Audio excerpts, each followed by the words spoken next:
അപ്പോൾ പിള്ളേര് മാത്രമല്ല തെറ്റുകാര്. നിങ്ങൾക്കറിയാമോ, ഇന്ത്യയിലെ ഏറ്റവും വലിയ ഹബ്ബാണ് കേരളം.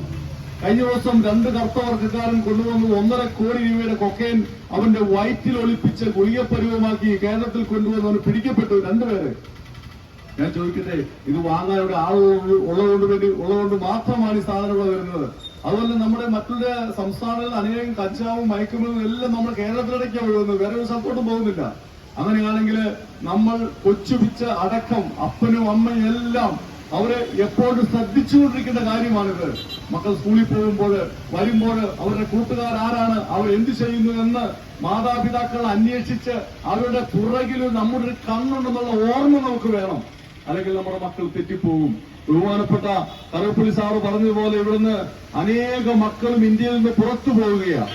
ഇവിടെ അവർക്ക് ജോലി ചെയ്യാനോ പഠിക്കാനോ ഒന്നും സാധിക്കുന്നില്ല, കാരണം അതിനുള്ള വരുമാനമില്ല.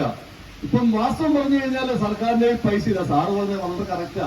ലോട്ടറി വിൽക്കുന്ന കാശും ഈ മദ്യം വിൽക്കുന്ന കാശും കൊണ്ടൊക്കെ ഇപ്പൊ ഇങ്ങനെ കടിച്ചു പിടിച്ചു പോകുന്നത് എത്ര നാൾ പോകുമെന്ന് അവർക്ക് തന്നെ അറിയത്തില്ല.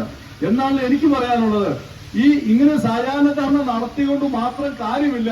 ഇതിനോട് എല്ലാ പേരൻസും ആത്മാർത്ഥമായി സഹകരിക്കണമെന്നാണ് എനിക്ക് ആദ്യമായി പറയാനുള്ളത്.